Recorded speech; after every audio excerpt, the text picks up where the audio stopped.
After 20 straight years, a Latin Mass community is losing its parish home this September.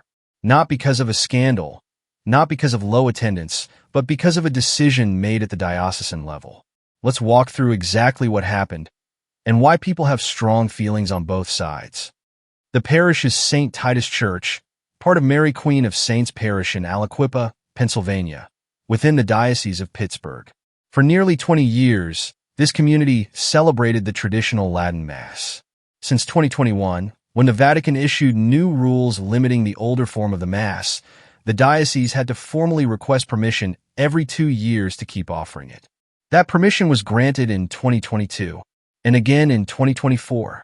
This year, the new bishop, Mark Eckman, one of Pope Leo XIV's earliest appointments, decided not to request another extension. In his letter explaining the decision, he pointed out that the permission was always meant to be temporary from the very beginning. He explained that current church guidance describes the newer form of the Mass as the standard expression of the Roman Rite, and that the faithful were expected to gradually be guided toward that form over time. After prayer and consultation, he decided this was the appropriate moment to let the permission expire, rather than renew it again. The final traditional Latin Mass at St. Titus will take place on September 4th. The good news for local Catholics who love this form of worship is that it will still be available nearby, about a 30-minute drive away, at Most Precious Blood of Jesus Parish, which is staffed by a religious community dedicated to preserving the traditional liturgy. It's worth noting that this parish has seen some emotional moments in recent years. About a year ago, a well-liked pastor known for his connection to the traditional community was reassigned, which upset many parishioners who felt strongly attached to him and to the parish's identity. Some community members publicly expressed sadness and frustration at the time, feeling that something meaningful to them was being taken away.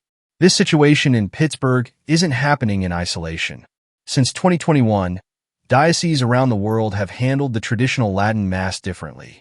Some bishops have reduced or consolidated where it's offered, citing a desire for unity and clearer alignment with the newer liturgical norms. Other bishops have kept it available, sometimes even expanding access, citing pastoral care for Catholics who find deep spiritual meaning in the older Mass. There's no single, uniform approach globally. Each bishop is making his own judgment for his own diocese. Catholics who support these changes generally believe that having one common form of worship helps strengthen unity across the Church. Catholics who are saddened by these changes often feel a strong personal and spiritual connection to the older Mass and worry about losing access to something that has shaped their faith for years, sometimes decades. Both groups, in their own way, are expressing love for their Catholic faith.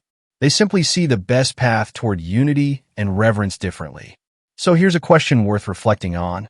How should the Church balance honoring long-standing traditions with the goal of liturgical unity? Is there room for both to coexist peacefully? Share your perspective in the comments below. This is a conversation many Catholic communities are having right now, and every voice adds something valuable to it.